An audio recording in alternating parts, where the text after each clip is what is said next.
Welcome into the Inside Carolina On the Beat Live podcast, sponsored by Johnny T-Shirt, johnnytshirt.com. Place to get your Carolina gear, no matter the season, no matter the reason. Johnny T-Shirt on Franklin Street. Visit them, get everything you need. Spring's coming up. It's good. It was warm today. It's warm up here in my man cave. I probably need some more Johnny T-Shirt swag that's a little cooler that you can get from them. You can order it online. You can take care of everything you want, trinkets, gear, jerseys. Fantastic place to get all you need. Sponsor them, or take care of them. They sponsor this podcast. And of course, Inside Carolina Premium subscribers get 10% off your everyday order.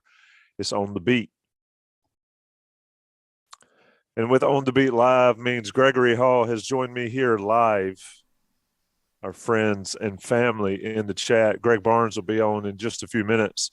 Somebody in the chat said Greg needs to make 10 putts before he leaves. Got to get those putts up. It's almost you golf drive, season.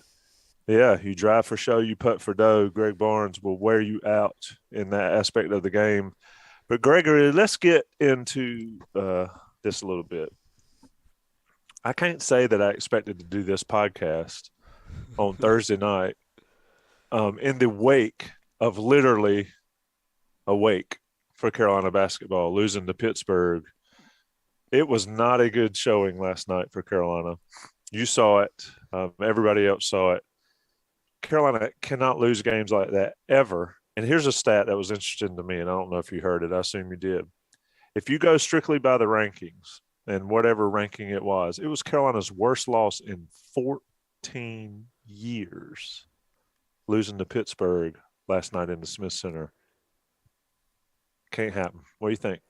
I believe it was tied for the third worst loss in the Ken Pom era. Maybe as far as I don't know how Ken Pom goes back until the early 2000s. So I guess really 20 years. And then tied third as well since the Nets been around, because Pitt was 173rd. And I guess it's a Q3 loss. Somehow they moved up Pitt because of the win. I mean, that accelerated them, and so it's a quad 3 loss for Carolina. But I mean, I was expecting after watching the Florida State game, right, that UNC we were going to be talking about UNC being firmly off the bubble, and we were going to be talking about how a recap of last week with, all right, they won in a big way.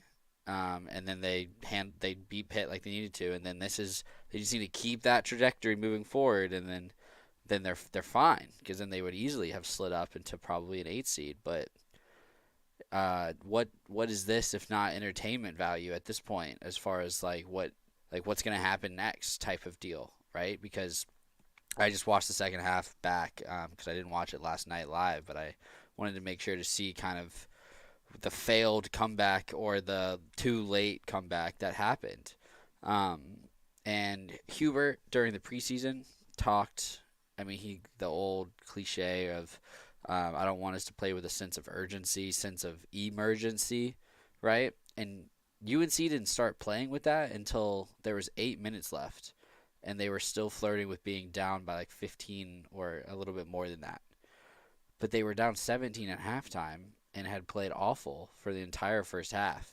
And that sense of emergency didn't show up until 12 minutes into the second half. It doesn't make any sense. Because it's not like Pitt came out and shot lights out at the beginning of the second half and it was just all right, tip your cap to them, right?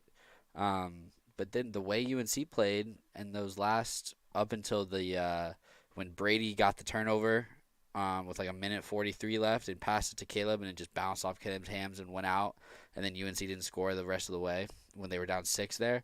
For that 6-minute stretch of 8-minute mark to a minute and 43 was honestly just as, if not better than the type of it was way better than basketball UNC played in the second half against Florida State, right? Because they were just kind of cruising in the second half, and after the craziness that happened in the first half.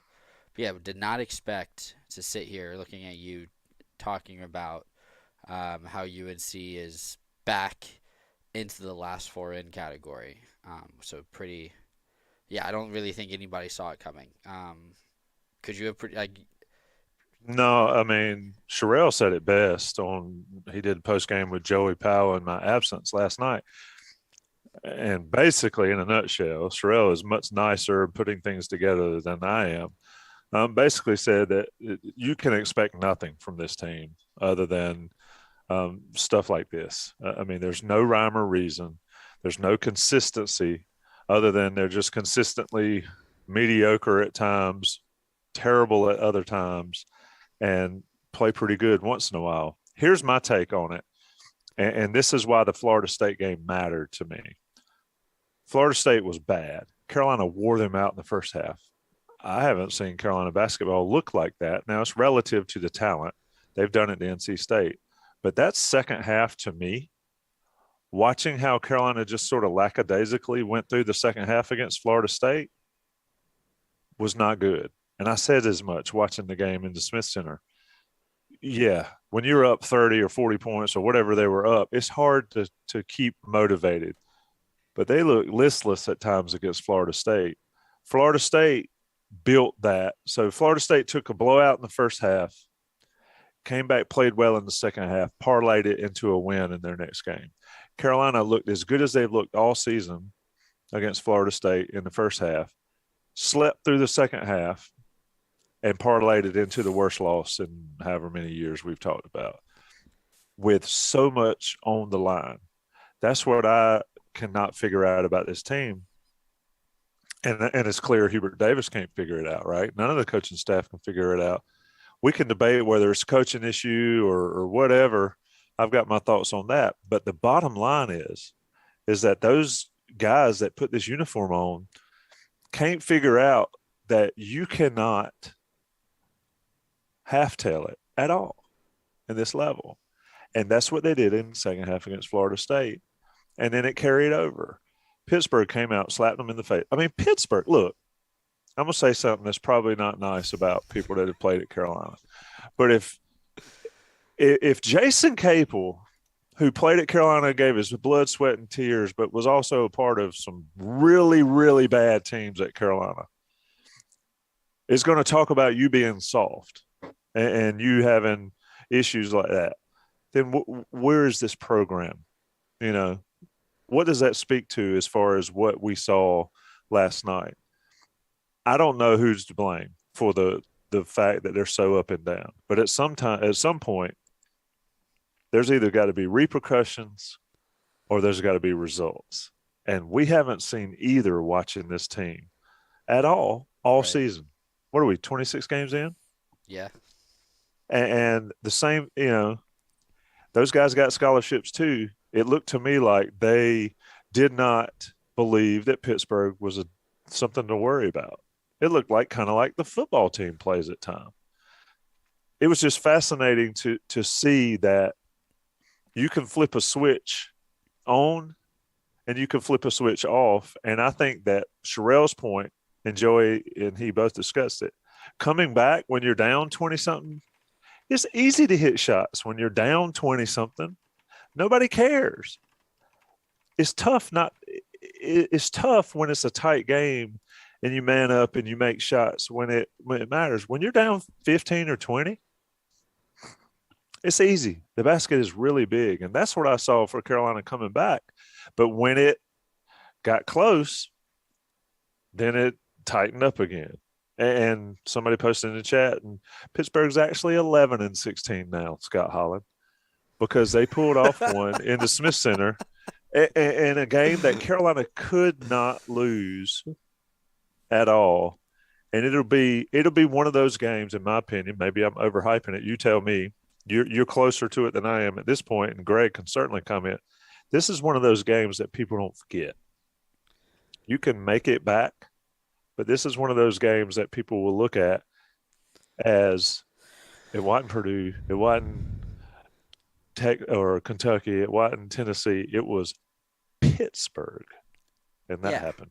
And it's like people were being like, there's two sides of it. There's people that, like me, who was genuinely surprised of the result.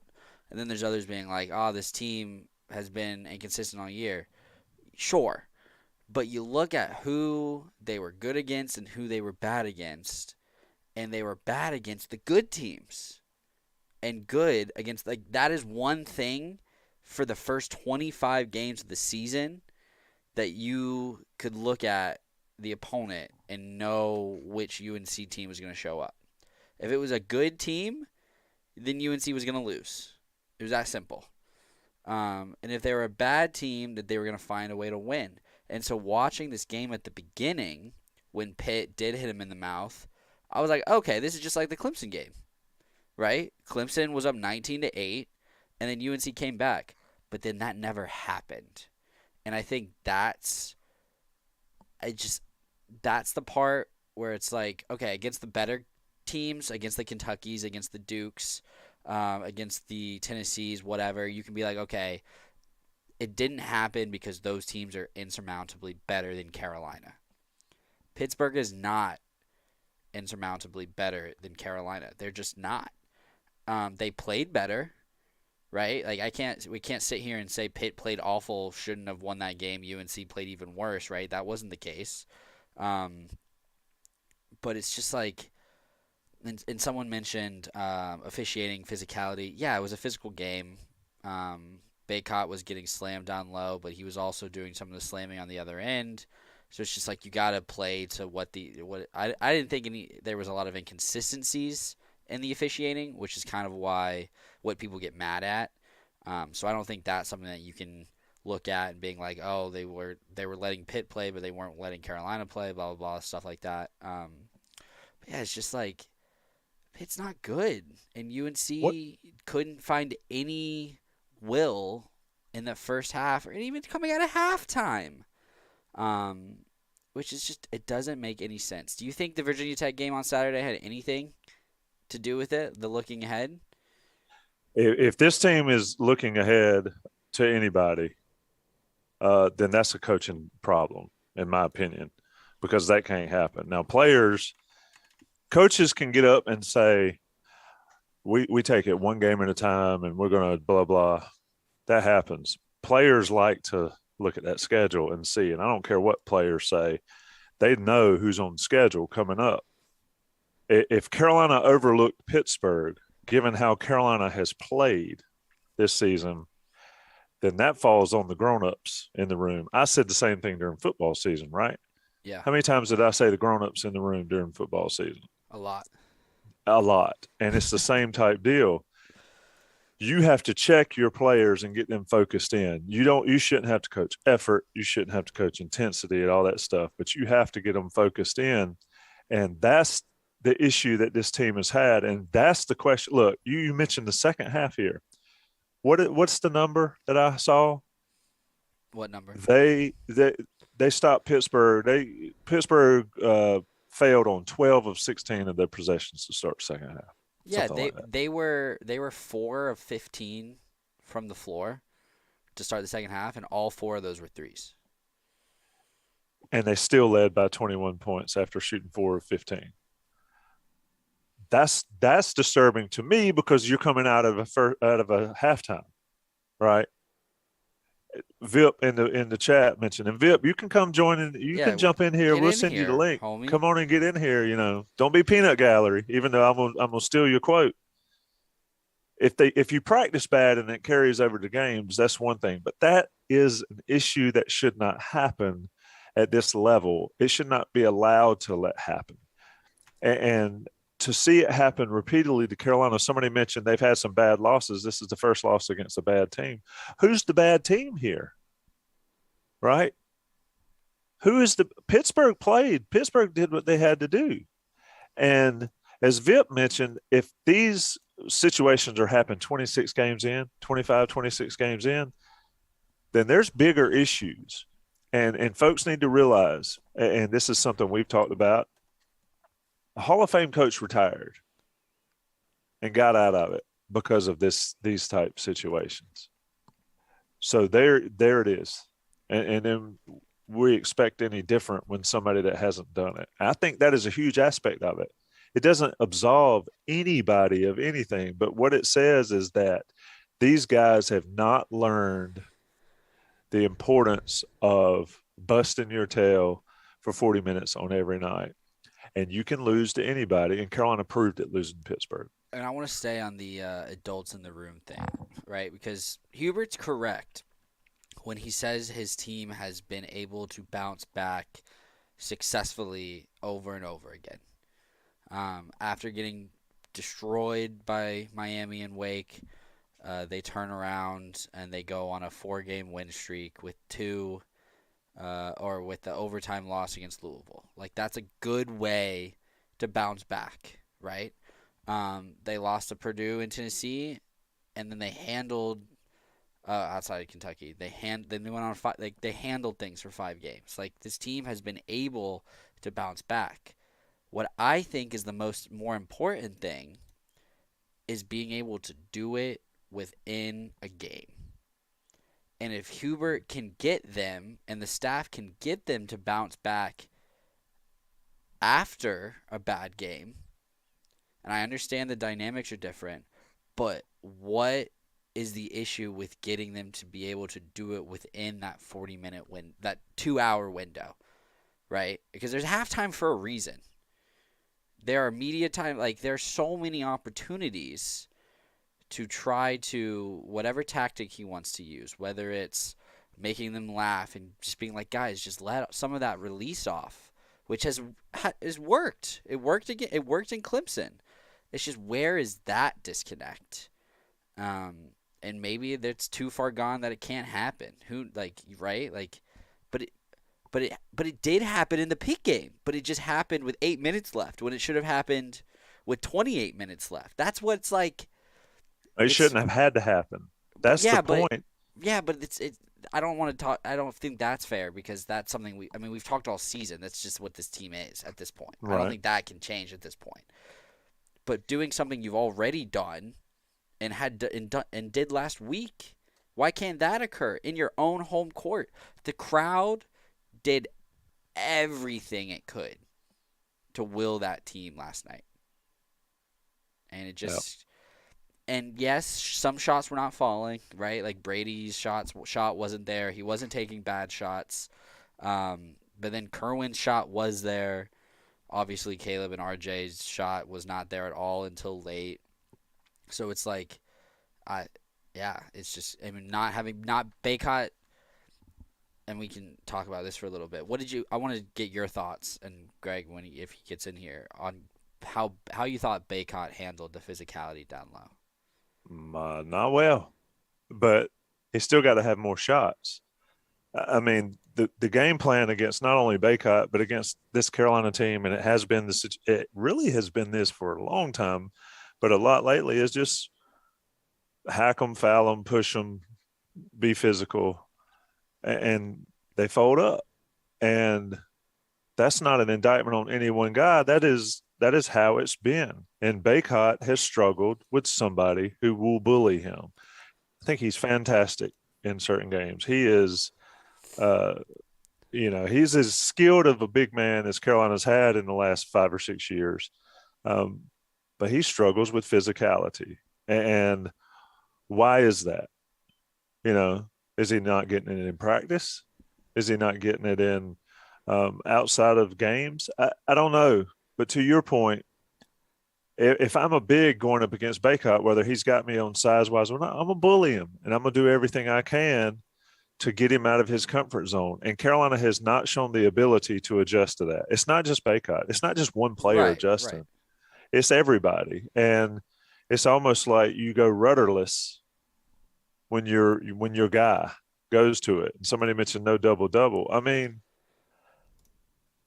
numbers are nice, but you got to be effective, and he just wasn't effective. But what gets me, and this goes back to sort of the starting early, and the reason I said it shouldn't happen is, Gregory, the game is easier when you have no expectations. And I think that has a lot to do with, being able to come back like they did. Because, the game's over when you're down that much without a miracle. Well, there's no expectations. When you get blown out by Tennessee, Kentucky, or whatever, then there's no expectations. So you go out and you play well. Granted, the level of competition is less. We can debate that, but this group functions better when nobody expects anything. And the players, I think, go that. The only time people have expectations or is against Duke. The fan base wants them to beat Duke and wants them to do that. They struggled with those expectations against Duke because they got worn out. But against other teams that they've been able to match physically and emotionally, they do well because there's no expectation otherwise. And I don't know if I'm talking around myself, but I'm telling you, when you're down 20, the basket is as big as it gets, right? Sure. When it's a 1 point game, like the women's team tonight, when it's a tight game, that basket shrinks into one of those fairgrounds at the state fair baskets. And I think this team has been great when it's a hula hoop. And when it has become the state fair basketball rim, they just can't figure out how to get it done. I thought Baycott looked desperate because of that physicality, and I think it's kind of the best way I've been able to try to describe what happens to this team when it does get hit is they rarely try to do something different, and that's when it's like that's when the bad shots happen, and I think that's the type of play that to segue here is not NCAA tournament worthy. Um, they and I know we were talking last week about how if they just handle it, they can go to the NCAA tournament. Yeah, but a bad loss changes that. So I just want to clear the air there with that. Do I think this team can still make the tournament? Yes. Do I think if they play like last night more than they should, then of course not. But as far as the play and what happens when they get the physicality brought to them, the desperation occurs. And you look at Baycott's play. He gets pushed the first time or the second time, and he goes up and he tries to go around his man and he doesn't get the layup. He tries to do the exact same thing the next time down the court, or he doesn't look to pass out and things like that. And then Caleb does the same thing where he drives and it doesn't work and he just does it again. And there's no variety when things aren't going well. And then when things are going well, that's when you see the great cuts from Manic, and you see the great outlet passes from Love, and you see the drive and kicks from RJ, and you see Kerwin hitting his shots, and you see you know what I mean? That's There's just no kind of counter. There's no counter exactly.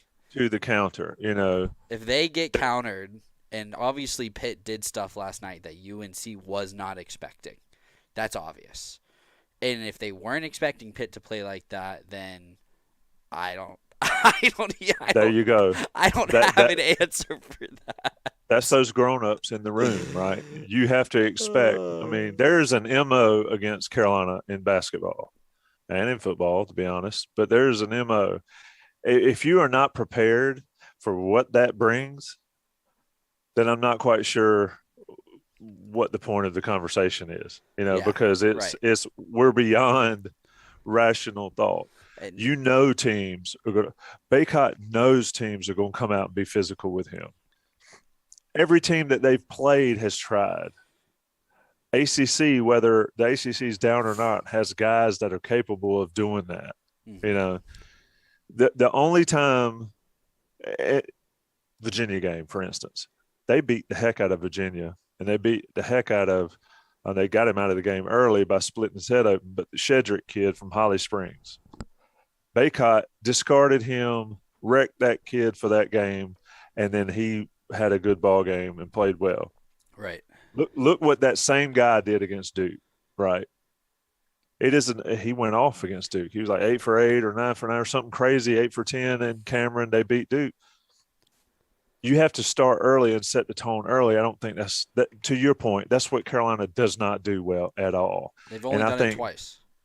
yeah, you come out and you be the one that smack them, and that to me, that lies on the coaching staff.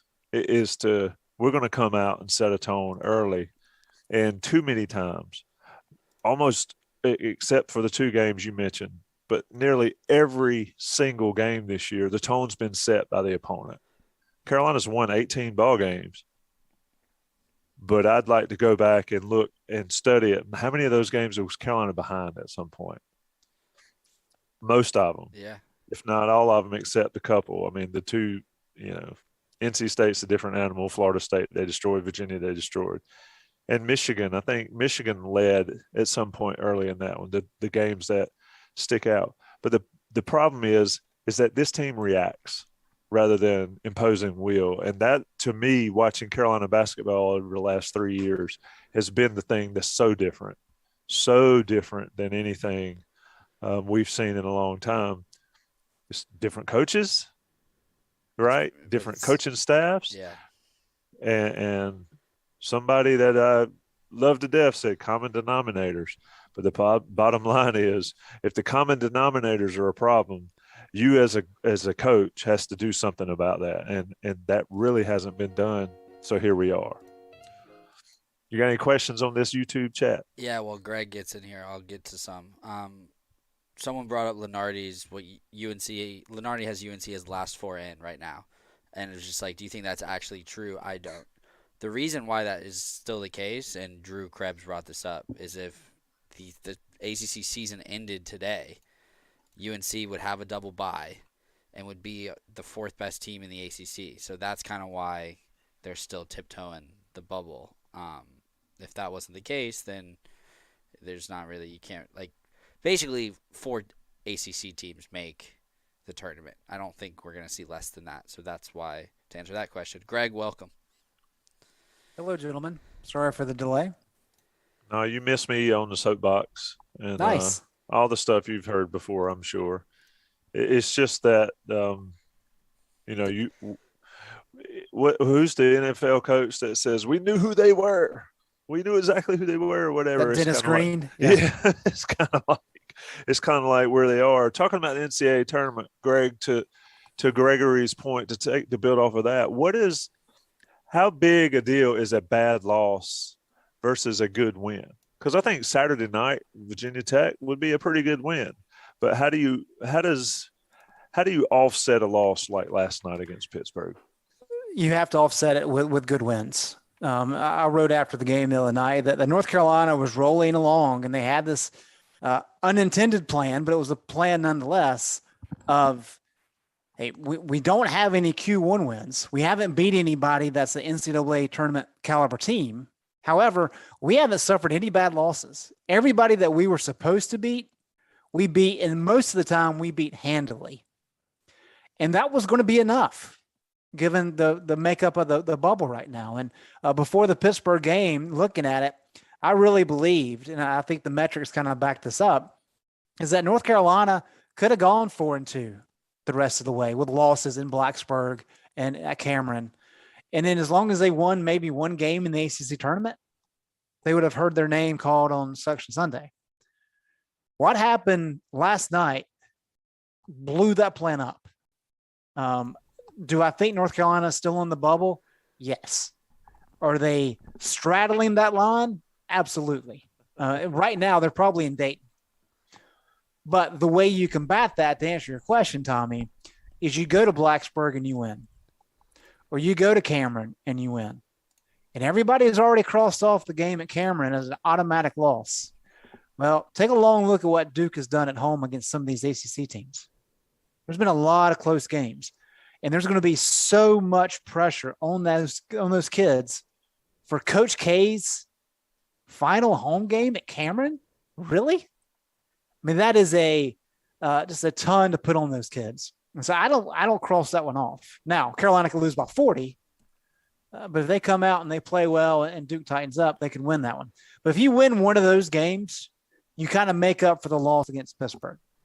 But that's what the loss meant, is that now you've got one of these bad losses, because NCAA has told us all along, Q1 wins matter most, because they want to know that if they're going to put somebody in the NCAA tournament, that team is capable of going on a run. If you don't have any Q1 wins, that tells them, hey, they may go out the first weekend.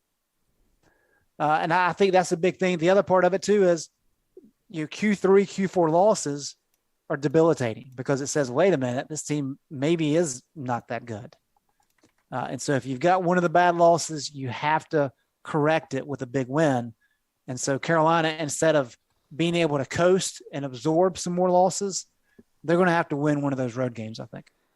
Since you brought up Dayton and being UNC potentially being in the first four, John Rothstein has put this proposal out. I wanted to get y'all's thoughts on it. I agree with it. Yeah. Have you seen it, Tommy? No, I have not.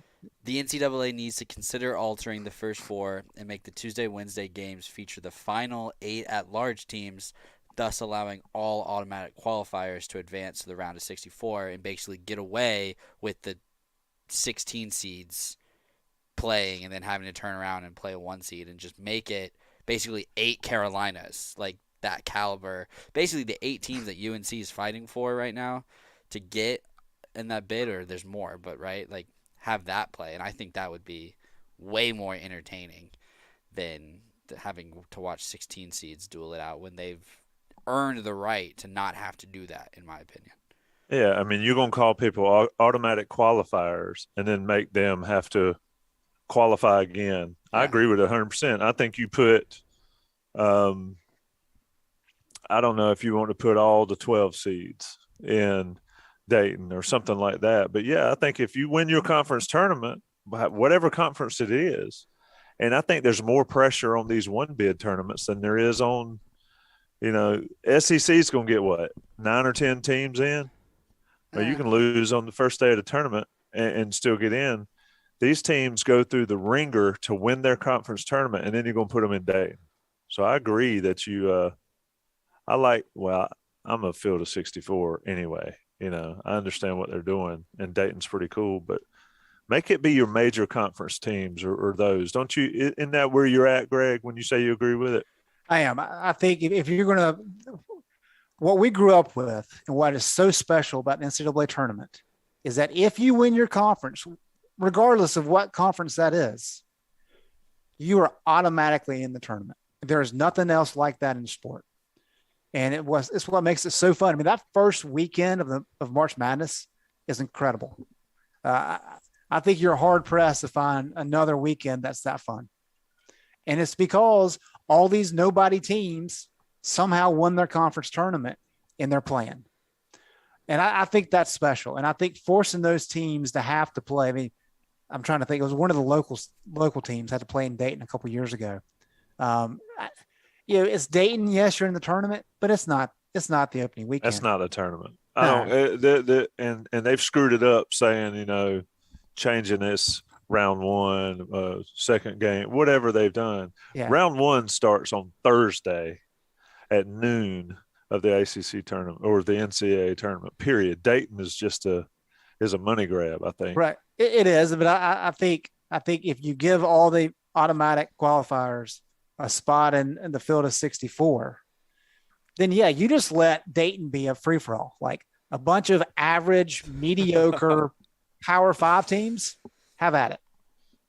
Yeah, and then that is a money grab because then you end up like a Carolina or playing. Michigan State or UCLA or yeah. Yeah, could you imagine that? I mean, that would be something. But yeah, I think if you win your tournament, speaking of tournaments, if y'all aren't watching the ACC tournament thing on the ACC Network, you need to, and especially if folks are listening, go check it out. But the bottom line is you win your tournament, you should be in the big dance, and the big dance is not going to Dayton. It's like going to the senior prom and ended up in the sophomore dance. It's not the same thing. So anyway, any more questions in there, Gregory? I see a bunch of people talking about. You're talking tournament, so what are the what are we giving UNC's percentage chances to win the ACC tournament? Well, they have to get a double bye to have a chance. Double bye where they if play it started 3 tomorrow, games. they have a double bye. Right. 10%. With the pit loss. You got 10%? Maybe Dayton just needs to be the ACC.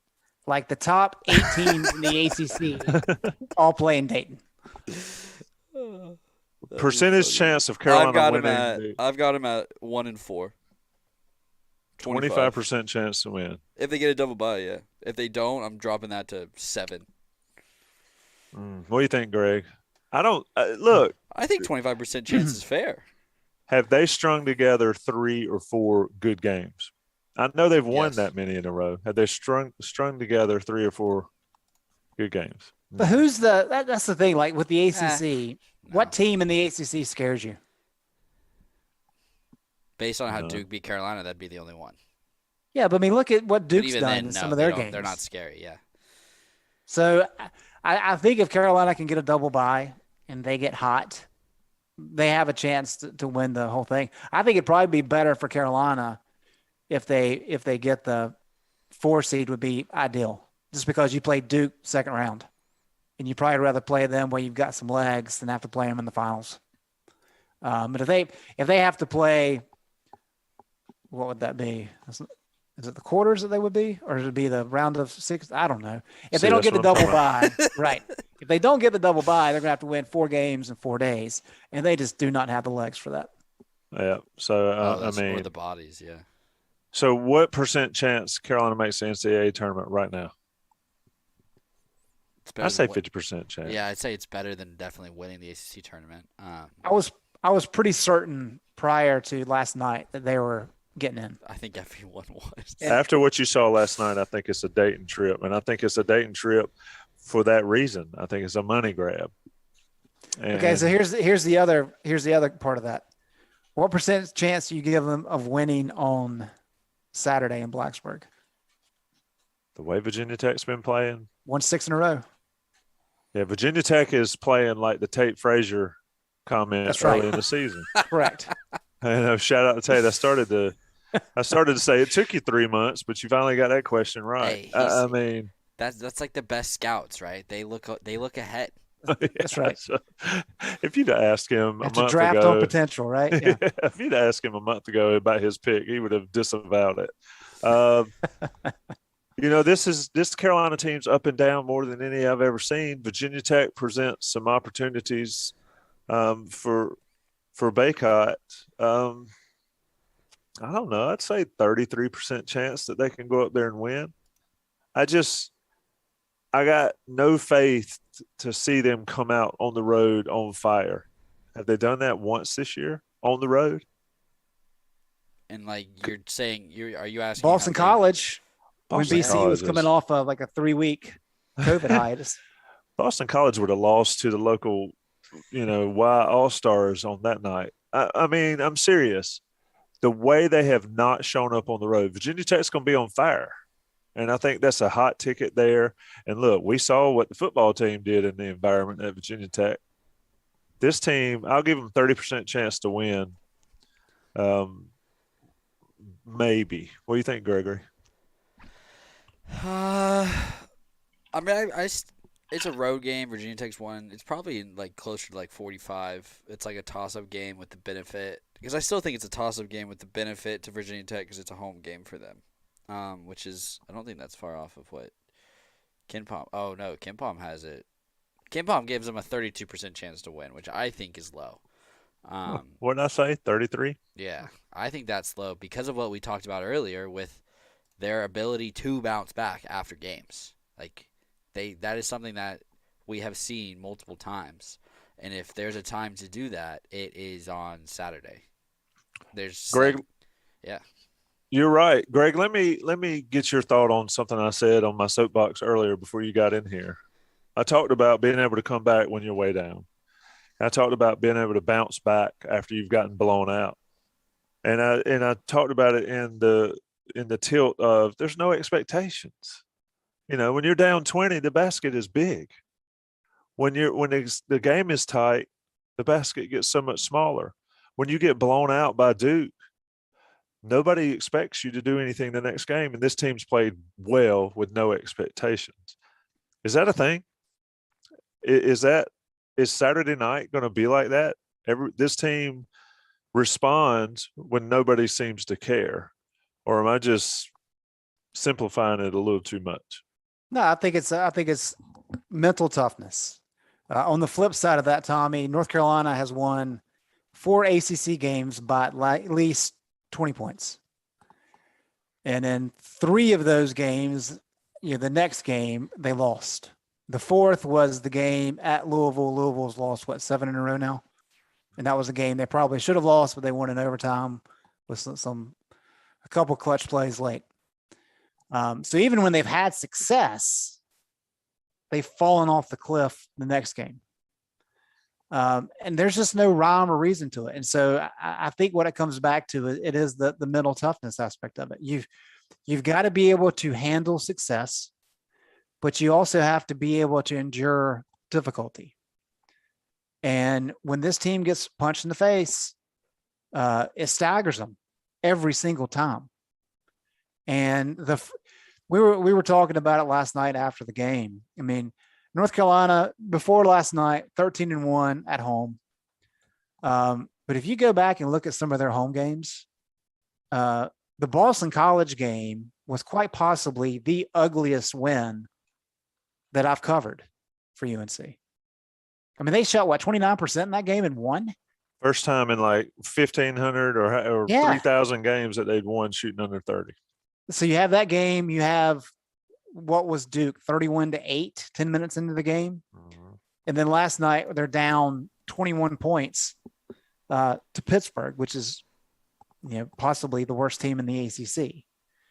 And that's 3 of the last 4 home games.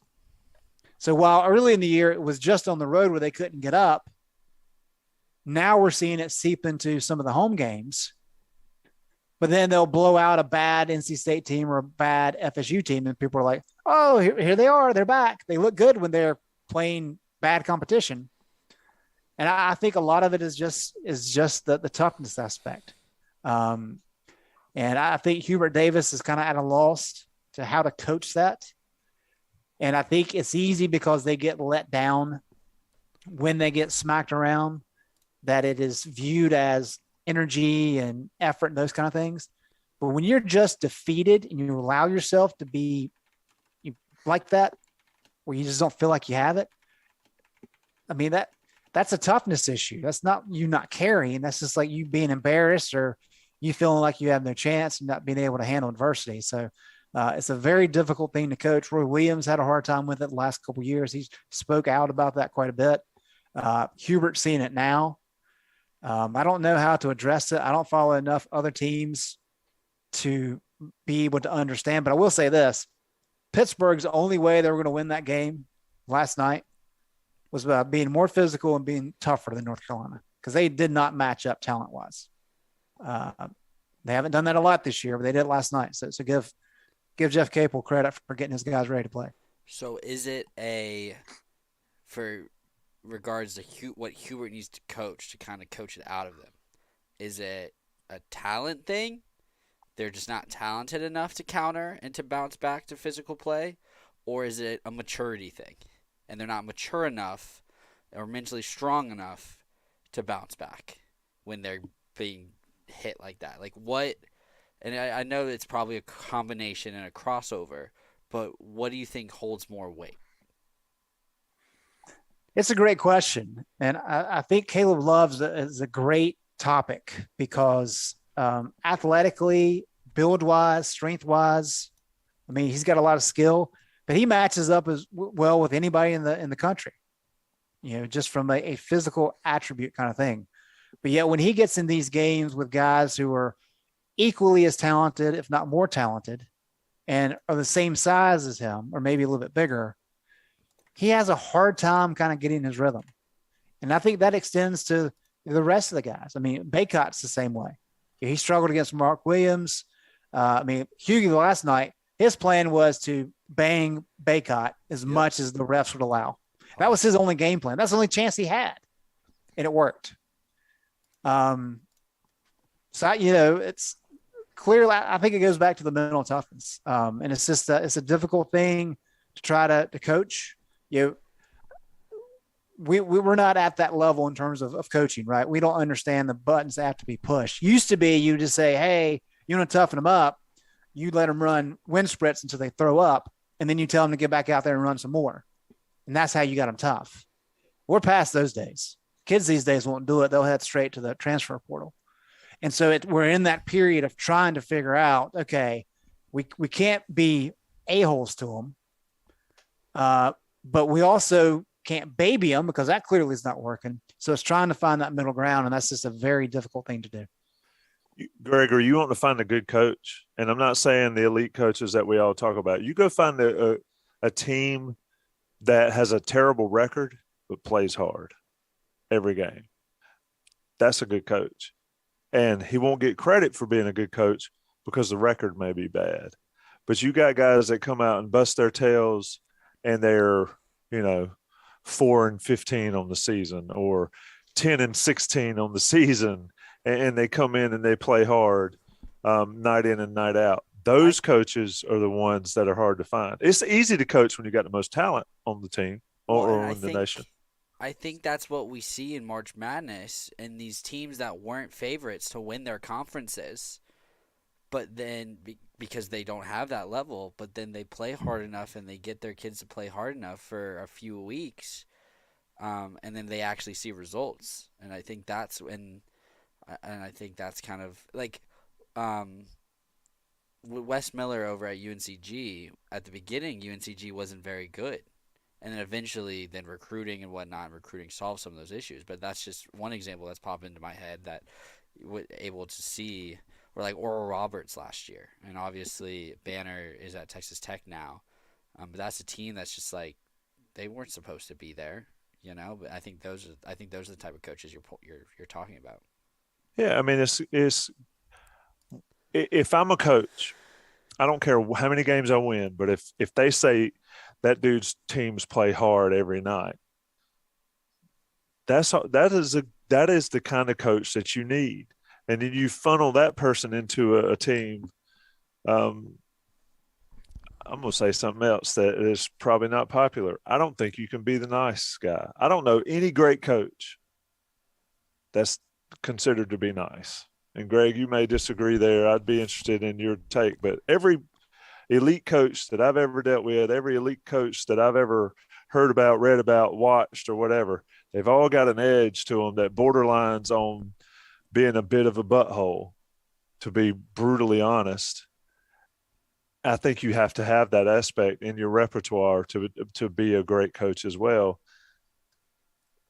It's just the nature of the beast when you're dealing with 18 to 22-year-old kids, especially, is that they have to understand that you're going to play this way or else. And that is one thing that we haven't seen this year with the Carolina team. And I think that is part of you get what you allow. And Greg, speak to that. I mean, back to the Carolina side, they get punched in the mouth. They don't play hard. They play great to start with. They play awesome the whole game, or they show max effort. Ultimately, it's on the player. But I think even more so, it's on the coach, right? Yeah, I've got a little bit of an issue. We had this conversation back during football season too, of people saying, "Oh, you can't blame the coach because the coach has to, he can't be out there playing for the guys. The guys have to want it." I mean, yeah, there's some of that, but I mean, the coach's job is to win games, and the coach's job is to have the guys ready to play. He's the one making the big bucks. It's his responsibility. If you've got a kid and your kid's not doing what he's supposed to be doing, whether it be in the classroom or at home with chores, you can't just say, he just doesn't want to clean up his room. I mean, it's your responsibility as a parent to make sure that takes place. And the same goes with coaches. Hubert Davis is 26 games in. I mean, so I don't think this necessarily applies to him. He's trying to figure it out. I think it's interesting that he's taking such a positive approach that, you would assume after the Miami and Wake Forest games, you take down the rims, you run them to death, you make your point known. He took a different approach. It hasn't worked thus far. That doesn't mean it's not going to work in the future. And I really like, okay. I mean, we can have that conversation. I like the idea, though, of, having players come to the office 3 times a week and they can't talk about basketball. I like the concept of, let me get to know these guys on a personal level so I understand what buttons I need to push, right? Danny Green, we've talked about this before. Roy Williams, I don't think ever said one nice thing about Danny Green because he knew he couldn't. Because Danny Green would let that go to his head and he'd be sky high. Wouldn't he be paying attention to the next game? But yet you always heard Roy praise Tyler Hansbrough and Marcus Page and Joel Berry because those guys didn't care. Like, they weren't worried about praise. They were worried about doing the best that they could the next time out. And so there is a lot of truth in that. You got to understand what buttons to push. And so in terms of how he's handling some of that, I think it's interesting. It's creative. It's new age, progressive, whatever you want to call it. That doesn't mean it's going to work, and he may have to tweak things, but he's so young in the process. He's having to work through it. Some things have not worked. I mean, as he's pointed out, yes, and probably your point, Gregory, after some of those bad losses, they came back and won. And give them credit for that. They could have folded and they didn't. But the fact that, with that approach, you have this immediate high where they look really good against State or Florida State or whatever, and then they come crashing back down, and then they got to get back up. So it's very inconsistent. It's very up and down. He's got to figure out a way to boost their confidence back up, but keep them to stay at that level. And that's been the challenge for him thus far. Yeah, I mean, it's a tough, and everybody in the chat's talking about the portals changed the way that I think you gotta find a way that works, which we're not there yet with Hubert Davis, at 26 games in. But then, Tommy, go ahead. Well, but then you find a way that works, and then if it works and it's proven to work, and then the player doesn't want to stick around, drive them to the airport. That's where I was going with that. But what did Hubert say, maybe at his introductory press conference, and especially in the weeks after? He's not necessarily interested in guys that are one and dones. Yeah. He's wanting guys that come in and unpack their bags. And what that means is if you want guys to come in and wait their turn, like the old school days, that's perfectly fine. You just have to recognize that you are limiting your pool. And I mean, within your pool, within that scope, you have to be very good recruiting. And you can do it. You can't have many misses. And so maybe he can do that. But if you're saying, well, he can't be, too mean to him, he can't be too rough on him because they'll leave. Well, that means he's not recruiting the right guys, because he said that he wants guys that'll stay a while and that they'll endure the coaching, knowing that it's going to help them down the road. I mean, we had this conversations a lot about Roy. So many guys just looked out of sorts early in their career. But when it finally clicked for them, they finally understood what Roy was doing. All of a sudden, they flourished. And so I understand Hubert's approach, but we are in a different age. And so the number of guys that he can get to play to that is much smaller. And he's just got to be very good with his evaluations to make sure he gets guys that understand that value that, and are willing to stick around. And it is a brutally tough situation to be in this day and age, with the way it is now and being a first-year coach.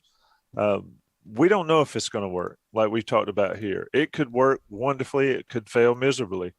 But the bottom line is we don't know. And when you're doing it with so many eyes on Carolina basketball and so many people caring, that's the great thing about coming up old school, right? You could go and you could coach somewhere. You could coach at Army, or you could coach at some school, and then you could come to like a Duke or a Carolina, and you could be burned in effigy, and you can do that, and then you could build it.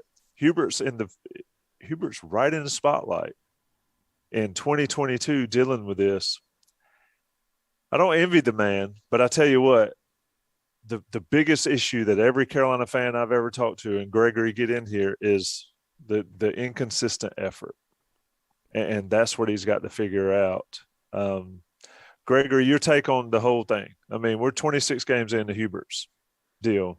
It's not – folks that are talking about change coaches and get somebody outside of the family, that's ridiculous. But it is Carolina basketball, and people have expectations. And you look like I've scared you, by the way. Oh, no, my nose is clogged up, so I have to breathe out of my mouth. So I'm sitting there like – you party too much cross country. So I can't breathe out of my nose, but dang airplanes. But anyway, take on the whole thing. It's just like, and I get, Greg, what you're saying with the whole, like, it's the coach's job to win games, and when look at parenting, it's like if the kid doesn't clean his room. Like, I get what you're saying, but at this point in the season, I don't, and obviously we're not in there listening constantly to what is said, but at this point in the season, I don't understand how a player doesn't get up and get ready for like at this point. Like, I get in the beginning when they don't matter as much, or it's early and they're still whatnot, but like, this is probably the fourth consecutive On the Beat podcast where the theme has been revolved around, does this team make the NCAA tournament? and it hasn't swayed in either direction significantly at all.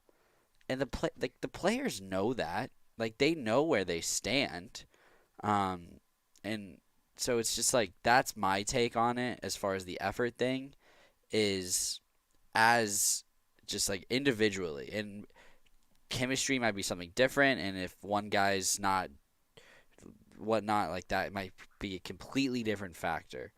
But that's what I get stuck on, is how that, with how many games are left? 5? Are there 5 regular season games left? Selection Sunday's what? 3 weeks from Sunday? Yep. It's Crazy. just like you've only got 5 games left, and we know it's not going to be an issue for Brady, right? Because Brady might have only 6 games left in his college career, right? So, and we've seen that with his effort. We know that's not an issue. So why can't that be across the board is where I get stuck on with the players, and not really looking at the coaching staff. Yeah, and I wonder too, I think you're right there. I wonder too, though, how much of this is North Carolina being overconfident. And that goes back to the mental toughness, because they had won, 6 out of 7 coming into that game, and they absolutely annihilated Florida State. That game was over. Pittsburgh's not any good. I mean, Leaky Black talked after the game about, somebody trying to build their NBA resume whenever they come play North Carolina because of the name on the jersey. And we talked about early in the season, there are some teams that they get more up for playing against the UNC jersey than some of UNC's guys do for wearing the jersey. And that's a problem. But, back in the, 2018 season, football, Carolina goes down the ECU, gets pummeled by a bad ECU team. Yeah. And after the game, I'm not going to name his name, but a defensive lineman said, we just took them lightly. And I'm like, dude, you went 3-9 last year. Like, who are you taking lightly? And I think it's just, hey, we're North Carolina and that was East Carolina and we're going to beat them. Of course we are. I wonder how much that now is it semantics, possibly. But I don't know that it's so much the guys just don't care as much as maybe there's a little bit of feeling too good about themselves after playing well for a stretch without, other than the Duke game, of course. Sure. I don't think it's them not caring at all. Of course they care. I mean, it's their livelihood on the line if they want to. Do they? Because they were down by 20 to Pittsburgh in a game that mattered. Well, right? that's the. Well, sure, but then it goes back to with that, it goes back to what I was saying earlier, is they don't have a counter.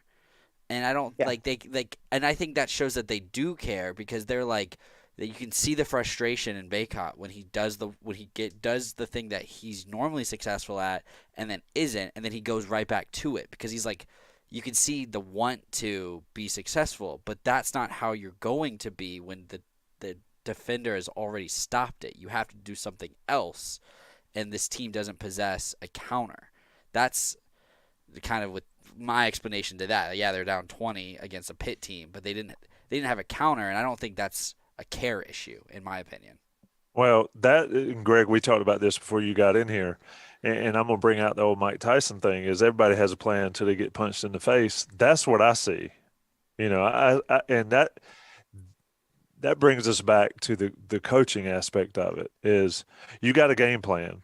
You go in and here's my game plan. We're going to do this game plan. Once upon a time, Carolina could do what they wanted to. What did Dean say? I'm not doing what they want me to do. I'm doing what I want to do. Something to that effect. Roy copied it, and Roy did it as well.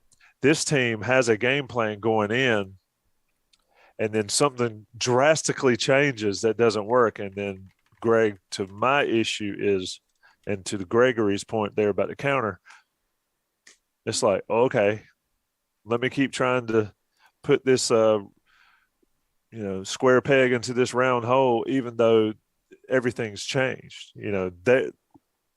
That's an issue to me, and that comes back to the coaching aspect of it. I'm trying not to throw it off on individual players. I'm not trying to throw it off on individual coaches, because it's a group effort to be as bad as they were last night. Yeah. I think an interesting part of all this And this maybe, well, it doesn't explain it, but it gives some insight into some of the blowout losses versus some of the blowout wins.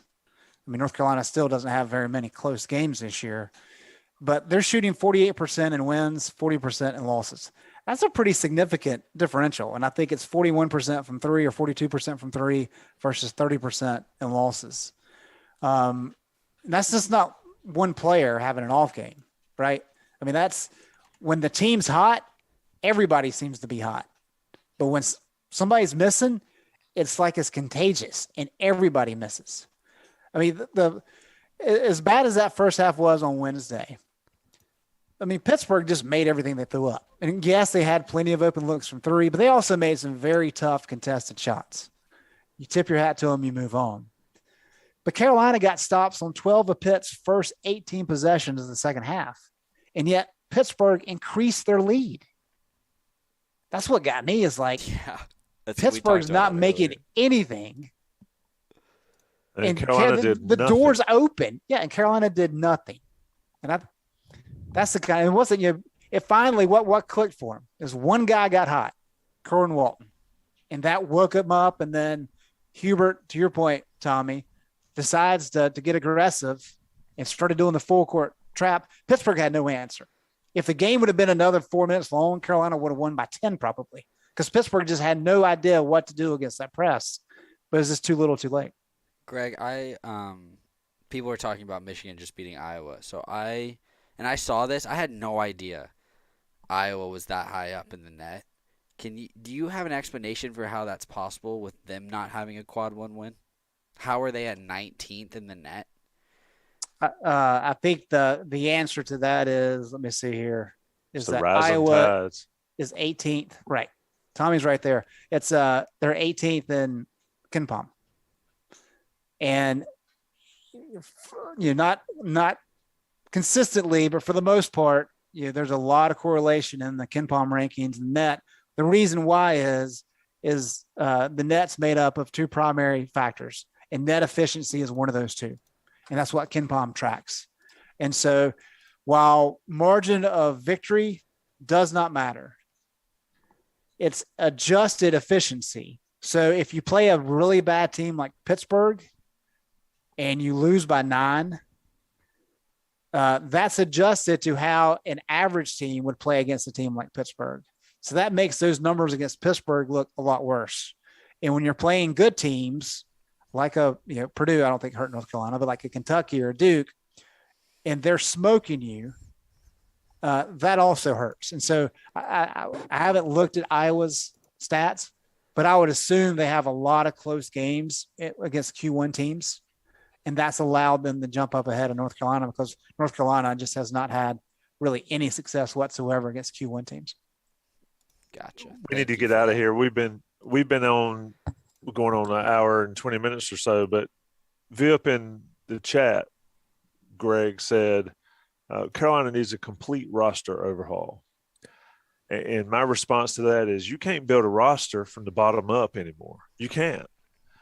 If that was the case, we're talking about a 3-4 year plan with Hubert Davis getting his recruits in. I think GG is huge. Simeon Wilcher's huge. Whoever else wants to come in high school wise, but that's just not possible. It isn't. Hubert can't do it that way. And that's another change that we've got here in 2022. So how does a roster overhaul happen, Greg, if that's what needs to happen in this day and age? So this is the challenge that Roy Williams ran into, and I don't think he had an exit plan. And because of that, he got really frustrated, and that probably played a role in his decision to leave. But because the NCAA investigation happened the way it did, that really hurt North Carolina's recruiting back, 5, 6, 7 years ago. Roy Williams was able to avoid it by getting guys like Kenny Williams, who had committed to VCU, and Luke May, who was probably headed to Davidson. And some of these guys like that who weren't big name recruits. Cam Johnson he wasn't even top 200 as a recruit. And then of course transferred from Pittsburgh. So these weren't big name guys, but because Roy was able to get them and he saw that they were better than projected, he was able to develop them and they ended up having great careers. And so he was able to kind of bridge those years where recruiting was really an issue. But then it finally ran dry for him.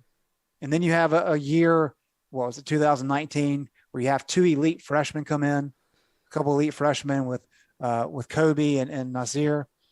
And then after that year, everybody leaves. And while you would typically recruit top 50 type guys, top 75 guys that could be freshmen and sophomore in those years, could step up and play as upperclassmen, I mean, it was empty. There was nobody in the cupboard. And that has never been the case for Roy. And so what happened? He was able to bring in a guy like Cole Anthony and a guy like Armando Bacot, but they were young. And even though Cole was great, he was injured. And then he had to supplement with transfers. Justin Pierce, Christian Keeling, great guys, but they were not elite ACC caliber guys. But because the recruiting method that Roy Williams had held on to for so long had fallen apart, he was left with a situation of kind of, what do I do? And so what happened last year? Well, he had to rely on a lot of really young guys in a COVID year where they didn't get their normal offseason workouts. And so all the teams, people talk about like Duke last year, Michigan State, Kentucky, all young teams that didn't have any offseason program. And so they all struggled. And so that's going to be the issue for Hubert is I think there's going to be a lot of attrition with this team this offseason. I mean, I think you're going to lose most of your key guys in the rotation. And so while he wants to build from the ground up, he wants to build from the high school ranks, in order to field a decent team next year and maybe even in 2023, he's going to have to hit the portal. So he's got to be able to balance that of, okay, I need guys that can play right now. And Gigi can, of course. But what about a guy like Jalen Washington, who's maybe not an elite, top 20 type kid who can't come in and be a stud from day one? You got to give him time to develop. But if he's not playing, does he get upset and leave? I mean, these are the things that Hubert Davis has to figure out. That's one of the reasons Roy Williams wanted him. He thought Hubert was the guy that could understand the way the game was moving with NIL, with the NBA approach, with the 4 out, 1 in, the transfer portal, all these things. And it's just going to be a challenge. And he's really going to have to lean on guys like Lebo and Brad Frederick to help him figure out how to construct a roster while ultimately getting to the finish line, which he wants, is being able to bring in guys and develop them over a period of years. You have to look at Kentucky this year, in my opinion. Yeah. I think that is the best way to overhaul a roster and be successful. They got Ty Washington, who's a very talented freshman, but then Kellen Grady is from Davidson. Yep. And then Severe Wheeler, where's he from? He's a transfer as well. Yeah. Look at Auburn, right? They got Jabari Smith, a talented freshman, and then they've got Katie Johnson, a transfer from Georgia. They obviously have Walker, a transfer from the school that we're covering on this podcast. But it's like, right, like you look at those are the 2 best teams in the SEC right now, and that they basically did what Greg just said they needed to do, like to overhaul a roster. You get, and someone in the chat said, get the best available transfers and get high-level freshmen. And that's the 5 years ago, the successful model was the one, right? It was all about the one and dones. Or not, it was either that or an experienced team. Now it's a hybrid of you bring in a ready freshman and you supplement it with transfers if your development guys aren't ready yet. That's how you be successful. And what's crazy is like if it were so easy, we all could do it. Right. I'm not saying it's you see easy, my jersey on my wall behind me. But that's how my you Hall can of do it Fame over jersey. an off season. You have to get lucky with a freshman, and you have to bring in a lot of transfers. Yeah. Kentucky starts 2 seniors and 3 juniors. Who would have ever thought that for a John Calipari team? But I would like to know when the last time Kentucky started that type roster. Joby Hall, Tubby Smith. Tubby Sheboy is also a transfer. That's right. Yeah. So it's going to be a challenge, but you've got to make sure that you evaluate properly, and that's we've talked about it before, but Steve Forbes at Wake wanted Justin McCoy, and that was early. It was right after the end of the season. I think McCoy committed to Carolina in April, And because he couldn't get McCoy, he kept looking, and he found Alondis Williams in the portal and took him instead of McCoy because McCoy had already committed to Carolina. And now he's got a guy that's probably going to be ACC Player of the Year. A fluky thing. And even like North Carolina, like Brady Manick, I think is a great addition to the team. Not a great defender, but perfect for what they wanted offensively. I thought Dawson Garcia was solid. And McCoy's not who they thought he was going to be. So one A, right? One B or C, and then McCoy's going to have to prove his worth, in the years to come. But you have to evaluate properly out of the portal. And next year, it's not like Carolina has all these free scholarships. I mean, 3 guys have to leave this year just to make room for the freshmen coming in. And then if you want to get anybody out of the portal, you got to have more attrition. So, yeah, I mean, you got to get lucky.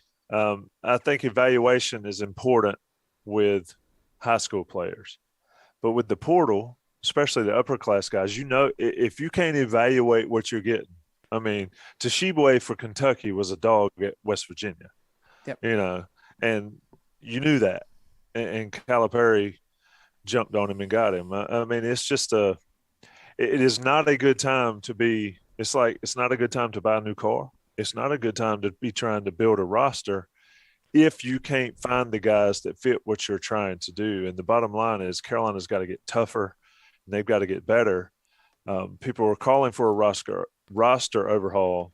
I think you're going to get your wish when we look at this team next year. How it plays out, we'll have to see. Hubert and his staff got a lot of work to do. Gregory, anything left before we get out of here? I wanted to end with this one because I thought it was fun. And Zach put it in there multiple times, so he obviously really wants us to answer it. 5 years, what's more likely, a Final Four or a college football playoff berth? Oh. For UNC. What would I prefer? Or what do I think? Well, sure, but I think it's different. That's a different Final answer. Four. I also think a Final Four is more likely because of the stronghold that a handful of programs have on. North Carolina has an advantage in basketball that the football team has never had. Yeah. I would think that the Final Four is more likely. I would like to see from an outside perspective the college football thing happen. But yeah, we're a long way from both, I think. What are they closer to right at this moment, Greg? I mean, look, Carolina. Like if one was going to happen next year, what would it be? Like, what Carolina. are you Okay, to? we'll put it like this: Carolina football was just off the bubble this year, right? They didn't play in Dayton, but they got into the first round. That is hilarious. They were 11 seed. Right. It's pretty neck and neck right now, I think. I think if one had to happen next year, I would like it's like someone from the future came. Either UNC football or UNC basketball is going to be in the Final Four teams next year. Who's it going to be? I'd probably put my money on the football team. I agree. Really? Yeah. Interesting. I think there's a lot more stability on that football squad than there is on this basketball team right now. Wow, I think next year could be a rough year for the basketball program.